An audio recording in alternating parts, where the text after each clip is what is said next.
रानी रुद्रमा देवी भारतीय इतिहास में एक उल्लेखनीय व्यक्तित्व थीं, जिन्होंने 13वीं शताब्दी लगभग 1262 से 1289 ई में काकतीय राजवंश पर शासन किया था। उन्होंने पुरुष प्रधान युग में एक शक्तिशाली रानी बनकर सामाजिक मानदंडों को चुनौती दी। यहाँ उनके जीवन की एक झलक दी गई है। उत्तराधिकारी रुद्रमा देवी के पिता राजा गणपति देव के कोई पुत्र नहीं था। एक साहसिक कदम उठाते हुए उन्होंने परंपरा को चुनौती दी और 1260 के आसपास रुद्रमा देवी को सहशासक का ताज पहनाया, जब वह सिर्फ एक किशोरी थीं। इस निर्णय ने उन्हें अकेले शासन करने के लिए तैयार किया। एक सक्षम शासक रुद्रमा देवी एक कुशल प्रशासक साबित हुईं। उन्होंने युद्ध और शासन कला सीखी, जिससे उन्हें अपने लोगों का सम्मान मिला। उनके शासनकाल के शिलालेखों में उन्हें सार्वजनिक समारोहों में सक्रिय रूप से भाग लेते हुए अपने विषयों की जरूरतों को समझते हुए दर्शाया गया है। रानी रुद्रमा देवी का शासनकाल निरंतर संघर्ष से भरा रहा।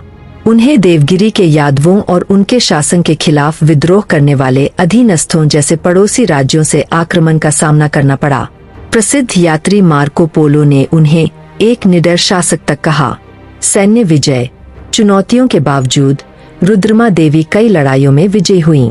उन्होंने सफलतापूर्वक अपने राज्य की रक्षा की और यहाँ तक कि यादवों से बीदर किले को जीतकर इसका विस्तार भी किया। इसने उन्हें राय गज केसरी शेर राजा की उपाधि दिलाई। चुनौतियां और विरासत रुद्रमा देवी को कुछ रईसों के विरोध का सामना करना पड़ा, जो सिंहासन पर एक महिला के साथ सहज नहीं थे। उन्हें व्यक्तिगत त्रासदियों का भी सामना करना पड़ा। कुछ वर्षों के भीतर उनके पति और पिता की मृत्यु हो गई। हालांकि अपने पोते प्रतापरुद्र की मदद से उन्होंने विद्रोहियों को दबा दिया और काकतीय राजवंश की स्थिरता सुनिश्चित की। रुद्रमा देवी की मृत्यु की परिस्थितियों पर ऐतिहासिक विवरण अलग अलग है।